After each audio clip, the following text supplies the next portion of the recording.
Eu quero ler com vocês Romanos, no capítulo 8, no versículo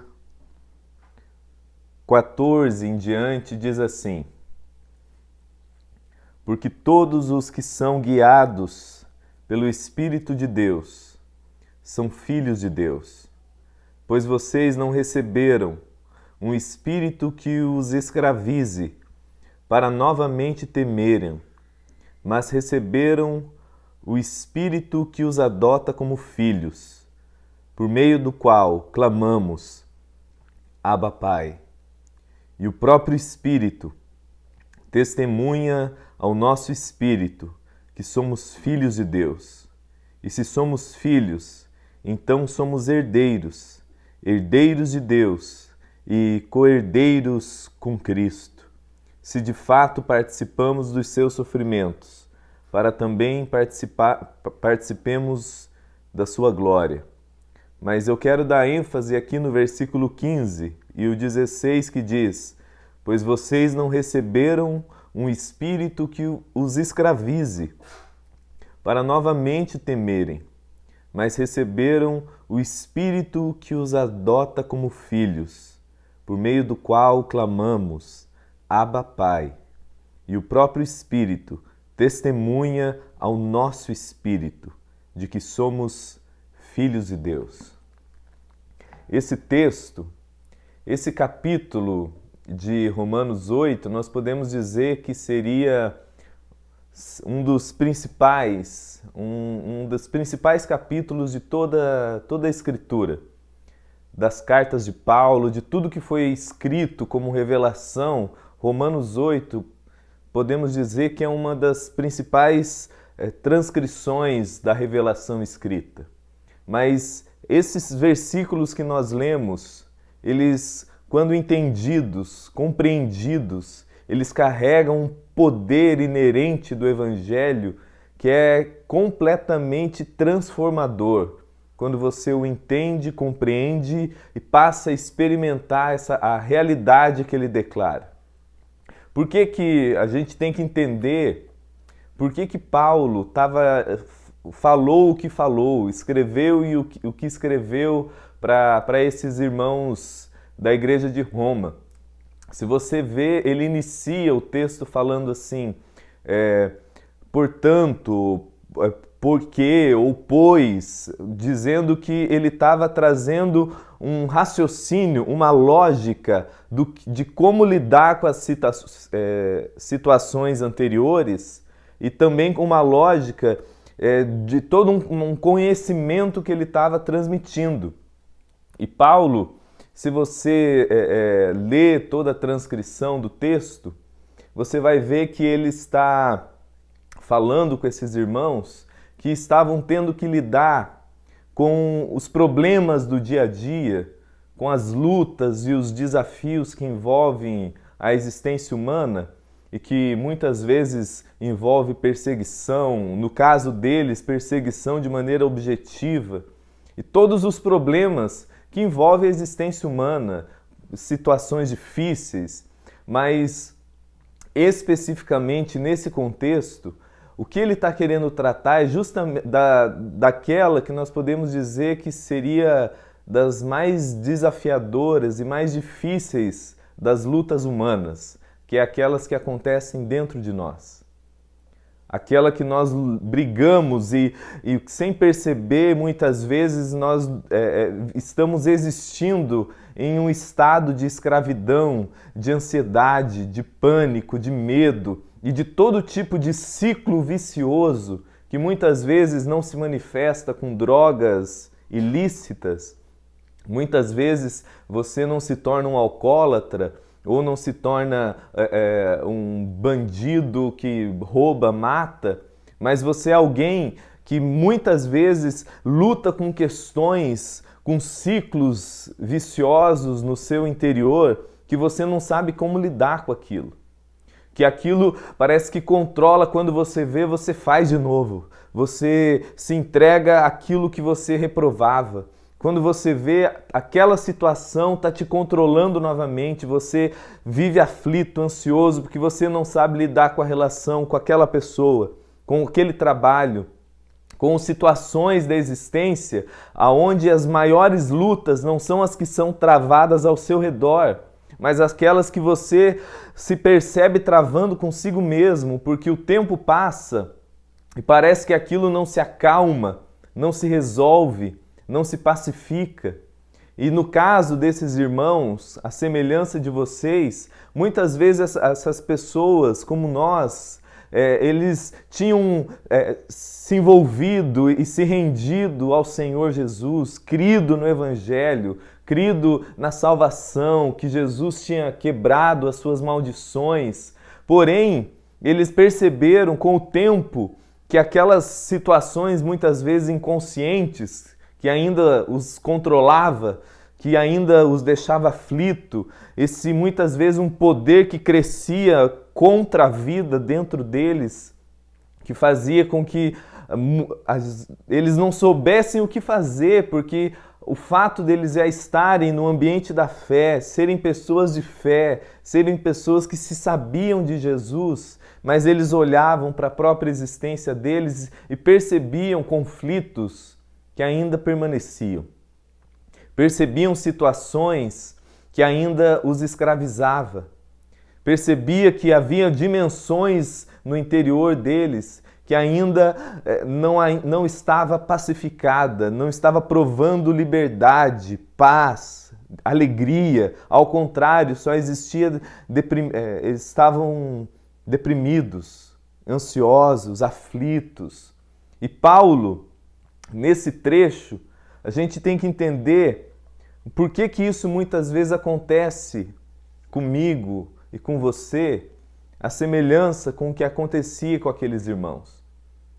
E ele diz, logo no início ele fala, olha, vocês precisam entender algumas coisas, compreender algumas verdades do Evangelho, para que vocês saibam lidar com essas dinâmicas de lutas internas que ainda brotam do seu interior e que vocês não estão sabendo lidar. E ele fala porque muitas vezes vocês estão vivendo com um espírito que vocês não receberam. Ele fala, vocês não receberam um espírito que os escravize.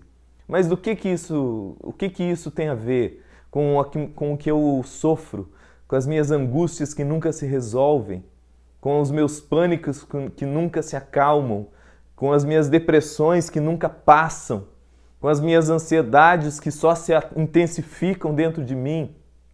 É que muitas vezes você e eu, todos nós, abraçamos a fé, a espiritualidade cristã, simplesmente como um código de ética, como uma filosofia moral, comportamental. E de maneira geral, as pessoas abraçam a fé, entendem a fé, Jesus como Salvador, mas na prática diária enxergam Jesus somente como um guru, como aquele que tem bons ensinamentos. Aí você e eu lemos o Sermão do Monte, vários pontos que Paulo coloca nas suas cartas, que Pedro coloca sobre o caráter, sobre a ética, sobre a vida e o comportamento da vida de maneira sadia, e nós começamos a achar que a espiritualidade, que a vida de fé se resume nisso, naquilo que você e eu temos que fazer, naquilo que você e eu temos que desenvolver na nossa vida como comportamento, como ética moral, como filosofia comportamental, ou como uma ética de amor, enfim. E muitas vezes você não veio de um ambiente religioso opressivo, cheio de regras, muitas vezes até brega, mas você ainda assimila a experiência da fé, a experiência de seguir a Cristo, como esse abraçar de princípios de amor.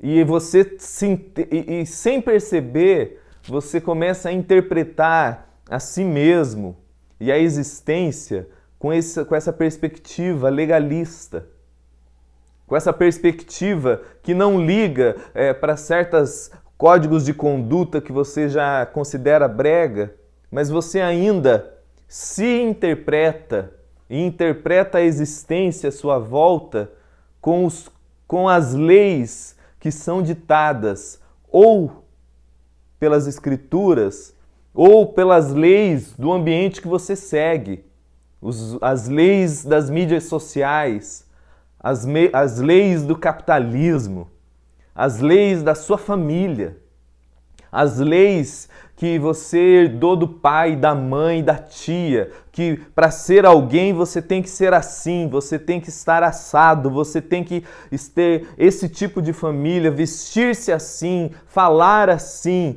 morar assado, estudar em tal lugar, tal curso, ter tal corpo, vestir tal marca, dirigir tal carro, morar em tal lugar. E sem você notar,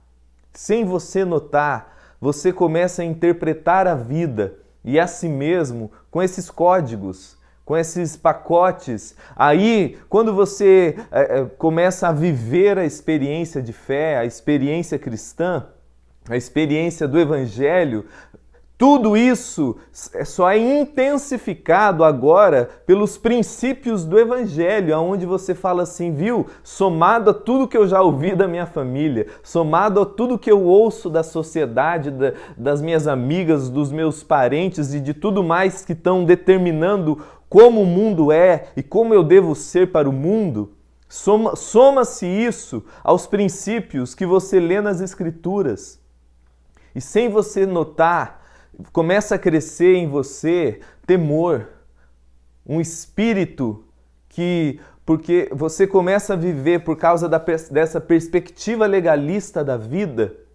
O resultado, Paulo fala assim, vocês não receberam o espírito que vos escravize para temerem outra vez, porque o resultado de interpretar a existência com essa ótica é temor, é medo, é ansiedade, é aflição culposa de nunca estar cumprindo tudo.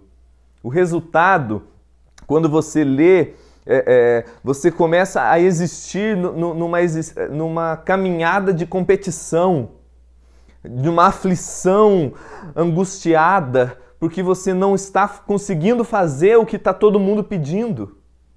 Você não está conseguindo cumprir o que está todo mundo impondo. E principalmente aquilo que você lê na Escritura e fala que você tem que ser manso e você é uma explosão em pessoa. E fala que você tem que ser humilde, você nota a sua soberba. E fala que você tem que ser generoso e você não consegue ajudar com R$100 sem sofrer. Fala que você tem que perdoar o mundo e você sabe que você dorme muitas vezes irado e com raiva.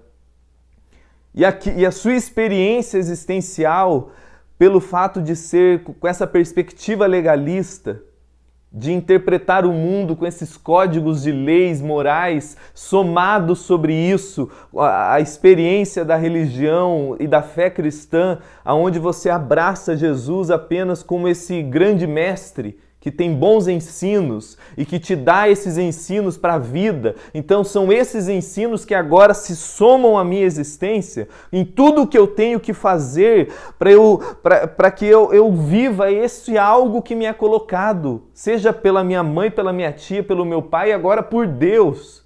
E esse espírito de escravidão só gera temor, só gera pânico.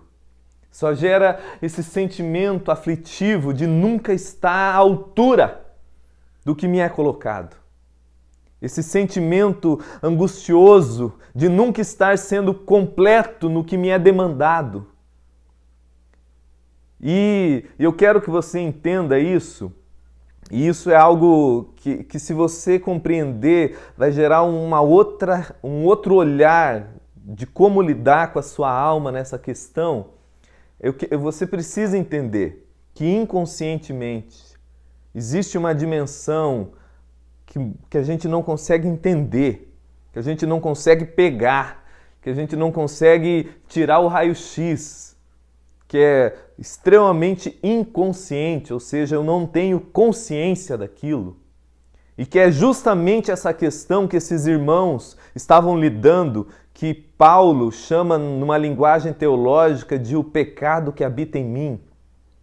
E que numa linguagem mais psicanalítica a gente poderia chamar na psique humana por uma dimensão que habita o ser humano, um poder, um determinismo, que muitas vezes você não sabe o porquê, mas você faz aquilo contra aquilo que naturalmente você queria. Você se percebe angustiado, aflito por coisas que você reprova já na sua consciência. E inconscientemente o que antecede esse processo, que muitas vezes nos escraviza, nos adoece, nos aflige, é que todo ser humano, todo mundo, anseia, deseja por algo ou alguém que o afirme, que o aceite. Todo mundo, nós vivemos condicionados inconscientemente com esse anseio profundo de se sentir pertencendo a algo ou alguém que você não consegue entender. Esse sentimento profundo, angustioso, aflitivo, o que realmente você deseja é que esse algo ou alguém deseje você. Que esse algo ou alguém acolha você, afirme você, diga que você está aceito, que você é desejado, que você é um objeto do afeto. Só que como a natureza humana é toda disfuncional, ambígua, relativa, fraca em si mesma, inconscientemente nós assimilamos que seguindo as leis certas, as regras certas, os códigos certos, nós conseguiremos fazer com esse alguém, com esse algo que muitas vezes a gente não consegue nem explicar, mas que se a gente fizer e uma vez que a gente faça e cumpra e faça o que esse algo está demandando de nós, então assim nós seremos aceitos. Então assim nós seremos amados, acolhidos. E quando você vem para o ambiente da religião, isso se reforça, porque daí você começa a imaginar que então eu somo a isso tudo o meu desejo de ser aceito por Deus, de ser amado por Jesus, de ser digno do amor de Jesus, digno da aceitação de Deus. E na maioria das vezes, na grande maioria das vezes, toda essa dimensão, toda fragmentada da alma humana, que a gente nasce assim, é reforçado pelos ambientes que nós crescemos, pelas figuras de mãe, de pai, de todos aqueles que participaram, objetiva ou de maneira distante, com tudo aquilo que foi colocado para nós hoje, que é comemorado o Dia dos Pais. Talvez você, como eu, não teve a figura paterna do pai biológico, mas teve outras figuras que tiveram uma grande representação na sua alma, que tiveram uma grande representação do seu afeto. Ou não, ou você, independente, você e eu carregamos essas memórias que reforçaram essa inquietação, essa angústia, essa demanda interna nossa por figuras de pai, de mãe, pelos ambientes que cresceram, que foram reforçando o que você e eu precisaríamos fazer para que, por aquilo que era falado, entendido pelas suas emoções, o que eu tenho que fazer para ser aceito, amado, acolhido, para que eu me sinta alguém, para que de algum modo a minha vida faça sentido. E é interessante que na maioria das vezes é difícil da gente admitir isso, mas na maioria das vezes o que nos move não é o sentido em si mesmo, mas é que a nossa vida faça sentido para essas pessoas que às vezes a gente não sabe nem quem é, mas que afligem a nossa alma, estabelecem essas leis, essas regras, esses ditames que determinam a nossa estrutura interna e que sem perceber a gente está aflito, ansioso, depressivo, escravizado para tentar ser o que essas coisas inconscientes que nós não entendemos, mas a gente imagina que a gente tem que fazer para que a gente seja alguém. A gente tem que fazer para que a gente seja aceito e a gente se sinta que de algum modo agora nós pertencemos. Só que, como envolve pessoas, seja pai, mãe, tio, vó, a sociedade como um todo, a religião como um todo, como isso tudo está disfuncional dentro de nós, a planificação nunca chega, a satisfação nunca chega, o contentamento nunca chega. Aí você imagina que se você tiver aquele cargo, aquele comportamento, aquela família, aquele número de filhos, aquele corpo estético, aquela faculdade, então a sua vida fará sentido. Então você estará cumprindo a meta. A meta foi cumprida. E quando você cumpre a meta, você percebe que não adiantou. A sua alma continua aflita. Aí nós somos estimulados, bombardeados, posso dizer assim, com todo tipo de curso, de seminário, dentro e fora dos ambientes da religião, que nos colocam mais peso, que estimulam esse espírito de escravidão, que fazem você viver competindo com tudo e com todos. Você compete pelo corpo, você compete pela roupa, você compete pelo horário que você levanta, você compete pela temperatura da água. Olha que loucura! As pessoas estão se orgulhando da temperatura da água que elas tomam banho, porque agora eu tomo banho gelado às 5 da manhã. Olha que aleluia! E você vê o nível da loucura que nós entramos, porque se somou a um bando de princípios e códigos e regras e que só nos escravizam e nos atemorizam. Daí você fala, não, comigo não. Eu sou o cara que entendi esse processo e eu tô cheio de alegria. Não, você não tá cheio de alegria. O que você está provando é só uma empolgação repleta de adrenalina no seu cérebro, de viver, de ter uma falsa sensação de vitória. Porque como você está cumprindo todas aquelas regras e você está fazendo tudo que a religião, o seu coach, a sua igreja, o seu pai, a sua mãe, seja lá quem for que está determinando as regras da sua vida, os princípios, os códigos, seja lá o nome que você dá, e você está sentindo que você está indo, o que existe em você não é a alegria pacificada do contentamento do Evangelho. O que existe é só uma adrenalina empolgada de ter a presunção de estar fazendo tudo. Só que isso tem tempo. Quando a adrenalina baixa, o que se instala é agonia, é angústia, é aflição. Porque o nosso coração, a nossa alma não foi criada para isso. Nós não fomos gerados em Deus para viver competindo uns com os outros. Seja uma competição de quem tem o melhor carro, seja a competição de quem ora mais. Seja a competição de quem casou e tem filho primeiro e tem o melhor corpo e é a mulher mais bonita, ou seja a competição de quem se forma primeiro, quem tem o melhor emprego. Tudo isso que estimula esses processos, Paulo fala, é só um espírito que nos escraviza e como fruto nos coloca numa vida em temor. E não é o temor que as Escrituras nos falam que o Evangelho gera, que é essa reverência para com Deus, para a soberania do amor de Deus em adoração. Não, é o medo. É o medo de fracassar.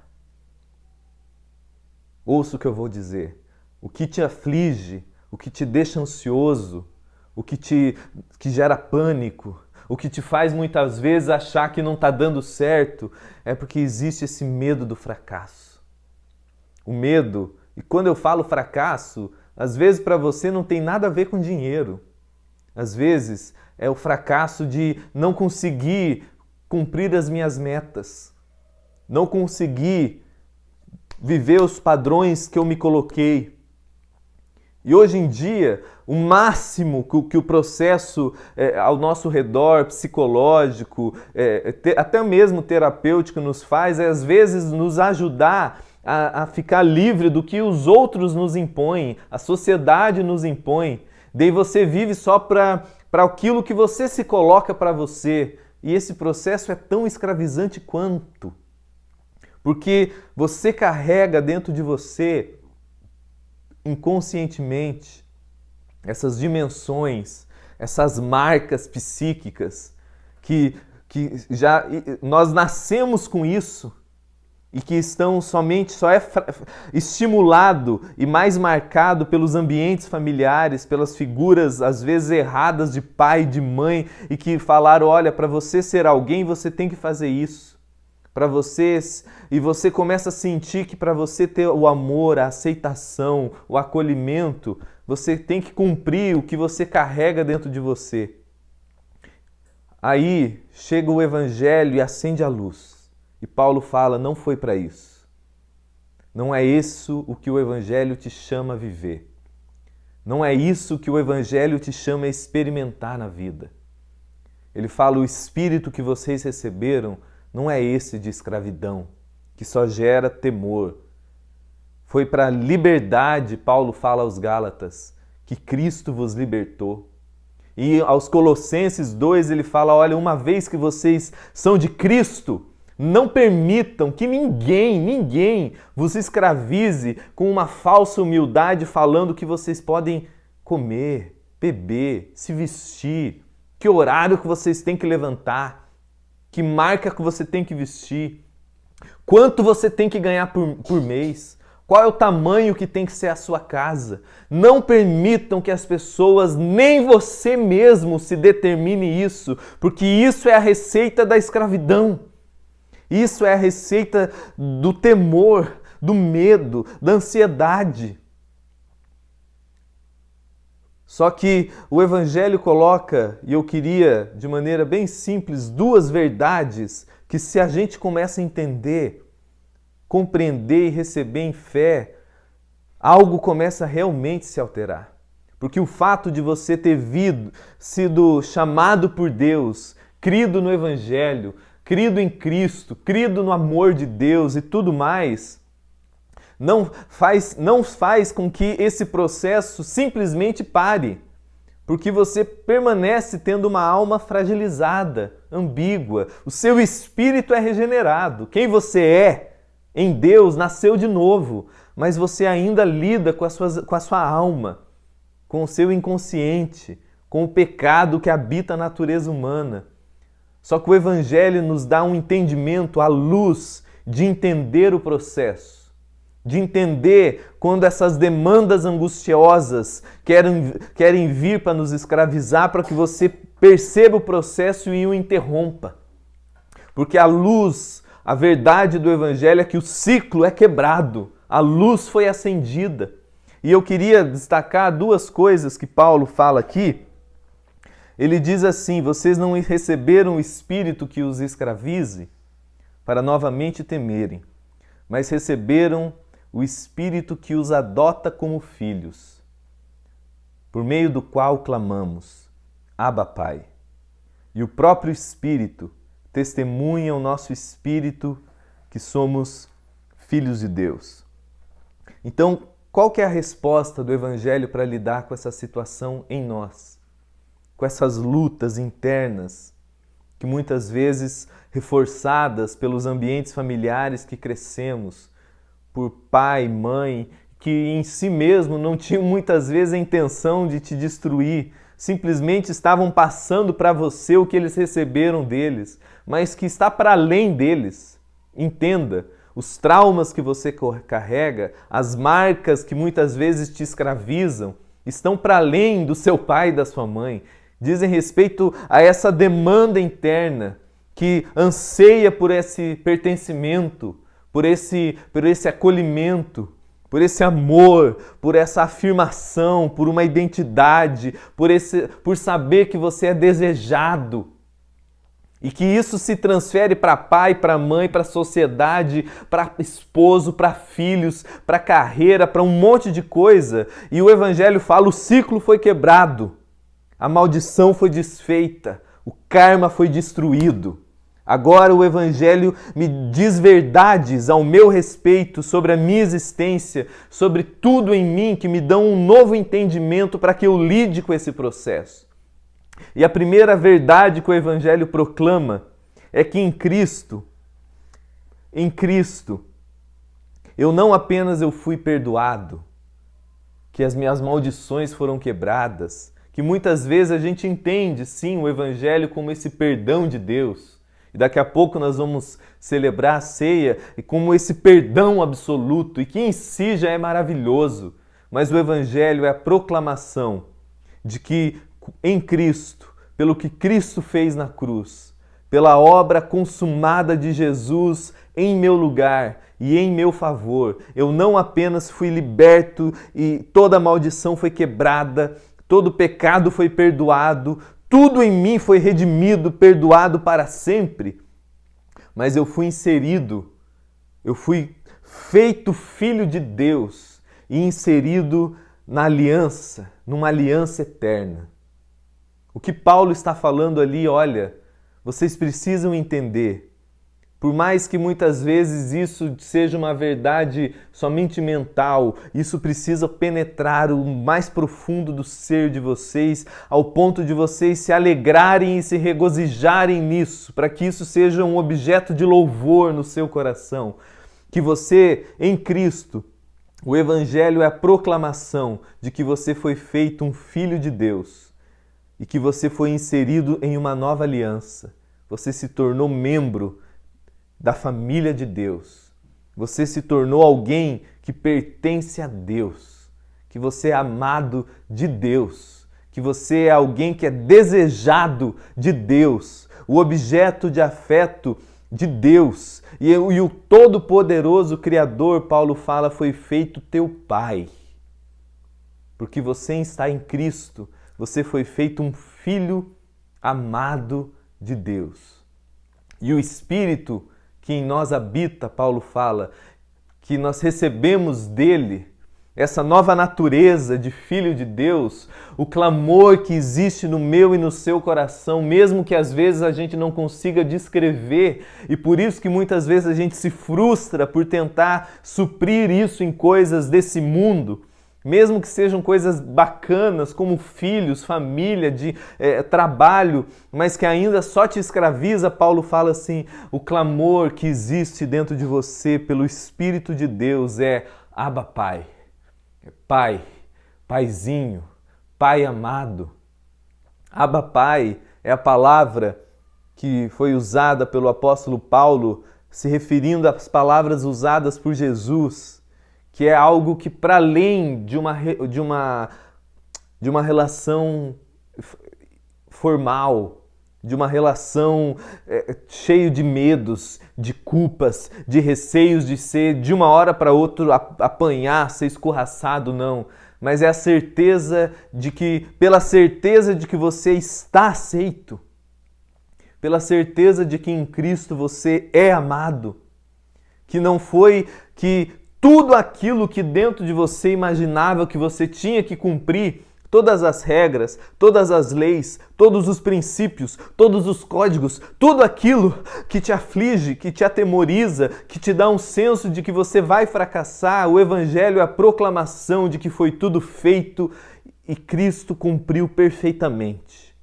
E é nele que você é colocado nessa família de Deus. Você passa a habitar em Deus como um filho amado, como alguém que foi aceito não pela sua performance, não pelo que você faz ou deixa de fazer.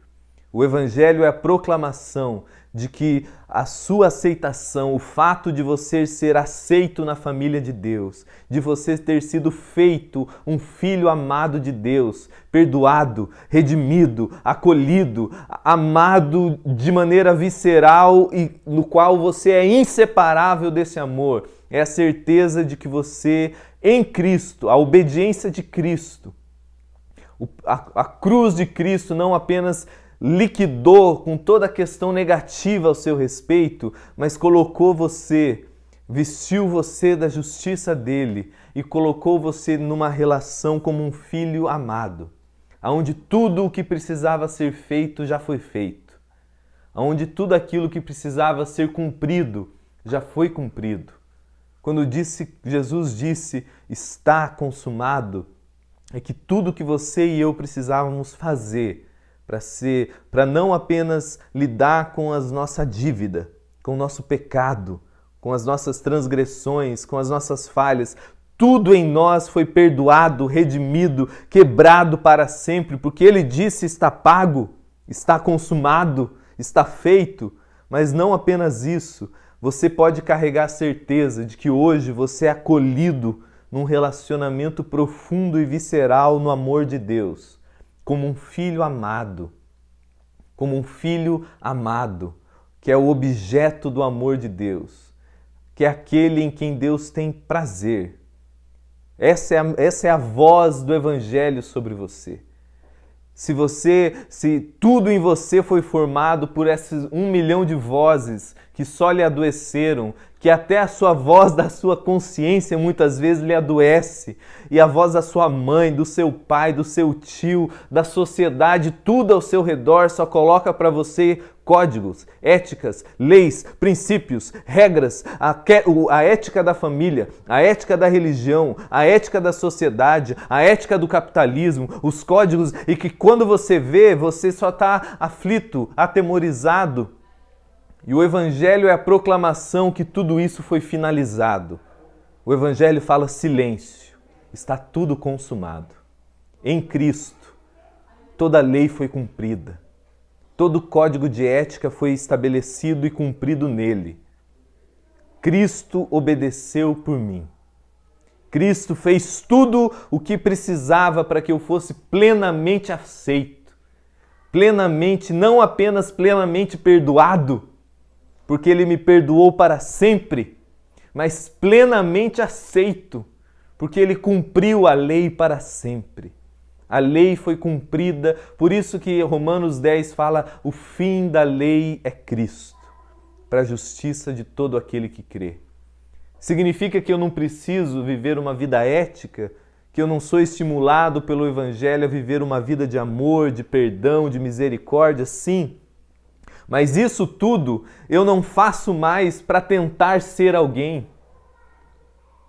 Isso tudo eu não faço mais para tentar agradar minha mãe, meu pai, a sociedade, os meus amigos, o meu patrão, o meu coach, o meu pastor, o meu psicólogo. Tudo aquilo que só reforçam essas leis que a gente acredita que tem que cumprir, essas vozes que ecoam no nosso inconsciente dizendo o que nós temos que fazer para ser alguém, para ser amado, ser aceito. O Evangelho silencia todas essas vozes e fala silêncio. Foi tudo feito, foi tudo consumado. O que importa não é mais o que você faz. O que importa não é mais o que você faz de errado, nem mais o que você faz de certo. O que importa é que você nasceu de novo. Você está em Cristo. E em Cristo você é feito um filho de Deus, amado, aceito, acolhido para sempre. E nada separa você do amor do Pai mais. Seu pai e sua mãe, seus amigos, a sociedade como um todo pode se desagradar das suas falhas ou não se sentir plenamente satisfeito com as suas vitórias. Mas a competição acabou. Você foi tirado não apenas do tribunal do julgamento, onde você se sentia acusado e julgado pelos seus pecados, mas você foi tirado da competição. Cristo venceu. Por isso você é feito mais do que vencedor, porque você desfruta da vitória da cruz. Ele obedeceu no seu lugar. Ele cumpriu tudo. E isso te dá a certeza interior de que você não é apenas uma criatura perdoada, um pecador perdoado. Você é um filho de Deus. Paulo fala, você recebeu o Espírito do Filho de Deus, com essa certeza de uma comunhão eterna, de que nada separa você do amor de Deus. E ele diz mais uma coisa, porque, querendo ou não, você fala, e agora, como que eu faço com o restante das coisas? Com as decisões que eu tenho que tomar? Como que eu faço para lidar com a minha família, com o meu trabalho, com tudo à minha volta e inclusive com as minhas questões internas? O Evangelho não é apenas a proclamação de que você foi inserido na família de Deus, como feito um filho de Deus, amado, perdoado, aceito, mas você é habitado. Ouça isso como uma verdade de boa nova para o seu coração. Você passa a ser habitado pelo Espírito de Deus. O Espírito, o mesmo Espírito que Jesus caminhou como humano aqui na terra.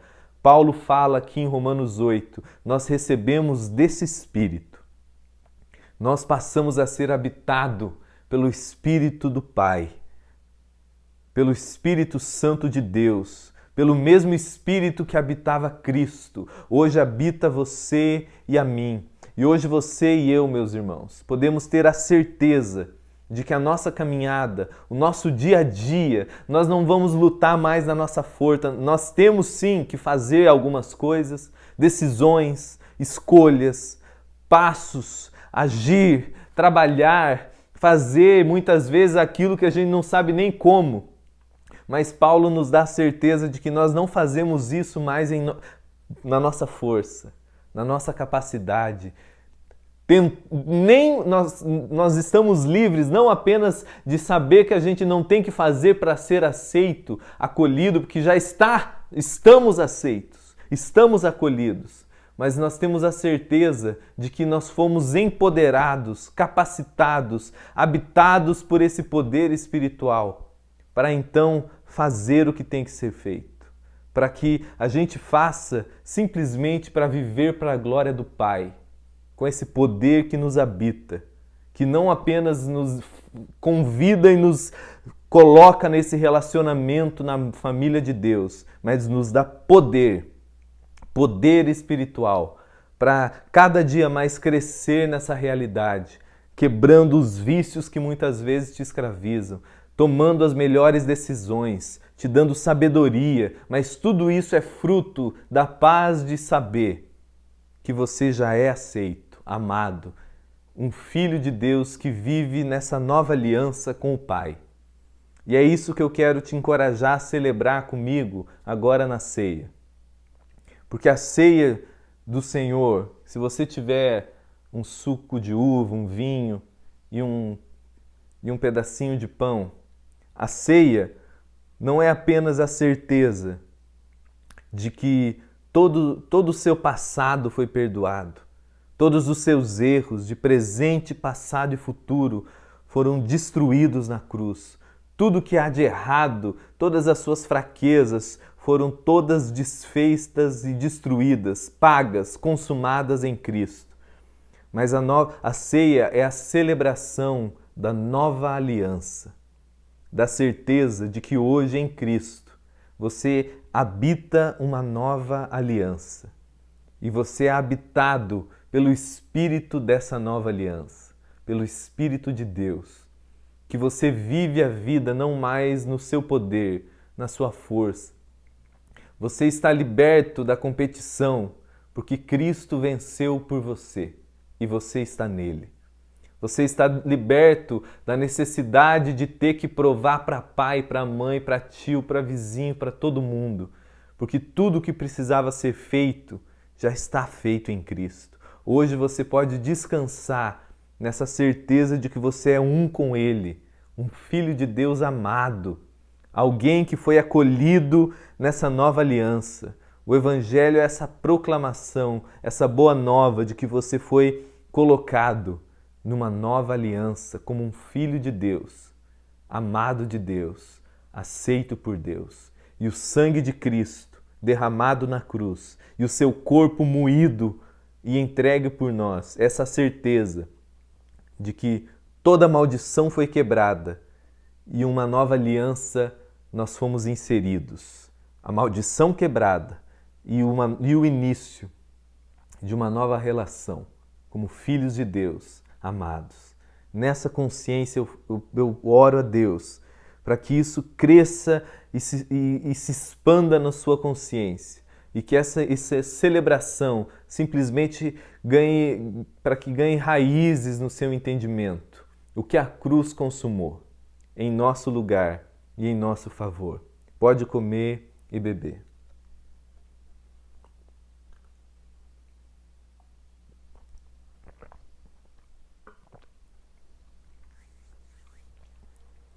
Amém, meus queridos? Amém.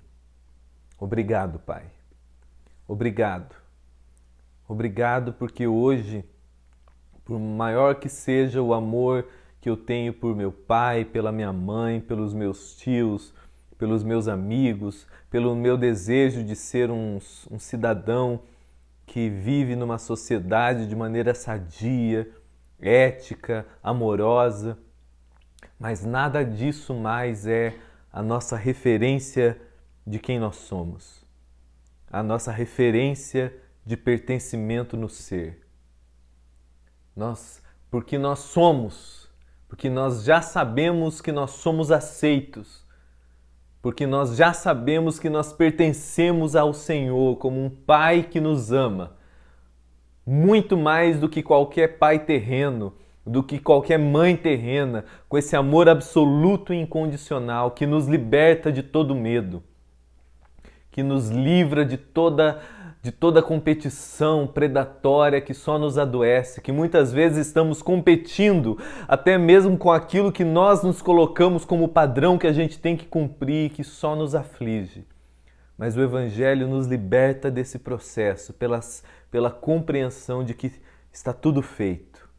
A voz do Senhor sobre nós não é uma voz que pesa como lei, mas é uma voz que nos diz: Tu és o meu filho amado, e em você está o meu prazer. E tudo isso pela graça, como um favor imerecido. Acho que tinha dando uma travadinha. Que isso possa crescer na sua consciência e você possa viver à luz dessa realidade todos os dias da sua vida. Em nome de Jesus. Um beijo carinhoso e daqui a pouquinho essa